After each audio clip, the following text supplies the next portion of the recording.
প্রায় 1 কোটি টাকারও উপরে তোলাবাজির অভিযোগে গ্রেফতার হয়েছেন বিধাননগর পুর নিগমের প্রাক্তন চেয়ারম্যান সব্যসাচী দত্ত।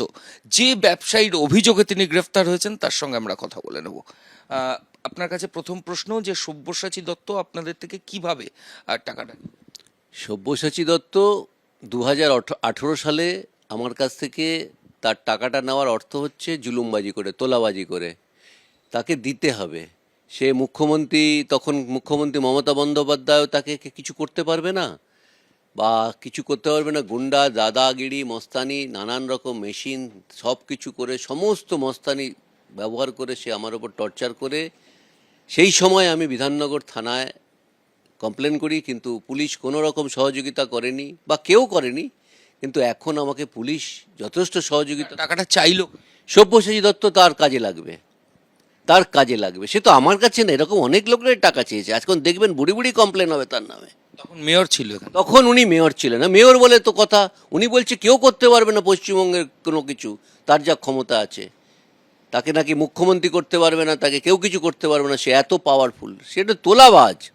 আপনি কোনো ব্যবসার কাজের জন্য টাকা দিয়েছিলেন? আমি কোনো ব্যবসা তো তার সঙ্গে আমার হয়ই না। আমি তো কী করে ব্যবসার সঙ্গে কাজে দেবো তাকে?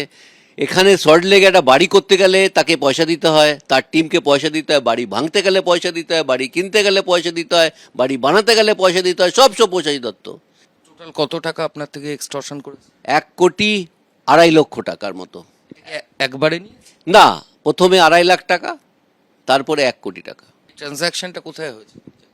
এই ট্রানজ্যাকশনটা আমার CF 109 আমার অফিস ছিল, সেই অফিসে ওনার লোক মারফত মিস্টার বিমল গাঙ্গুলি এবং আরও কিছু লোক, একা নয়, উনি যাকে বলছে সে চলে আসছে। বুড়ি বুড়ি লোক আমার বাড়িতে চলে আসছে। যে কোনো সময় আমাকে মেরে ফেলতে হয়, তো আমি বেঁচে আছি কী করে আমি জানি না। মানে এই অবস্থা সে করে রেখেছে। একবার সব্যসাচী দত্তের আমি আবেদন করব মানুষদেরকে, সব্যসাচী দত্তর বিরুদ্ধে গর্জে উঠুন। দেখুন কি করেছে বিধাননগরে সব্যসাচী দত্ত।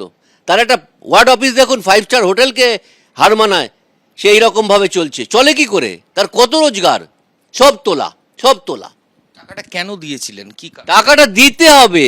কেন দিয়েছি না, টাকাটা তাকে দিতে হবে। কেন তো আমার প্রশ্ন নেই, টাকা তো আমার কাছে নেই, আমাকে দিতে হবে। কোথা থেকে দেবো সে তো যে প্রশ্ন উত্তর নেই, তাকে দিতে হবে। না দিলে কি হবে? না দিলে প্রাণে মেরে ফেলবে, আমাকে পরিবারকে শেষ করে ফেলবে, আমার কিছু থাকবে না। তার থেকে খারাপ লোক কেউ হয় না।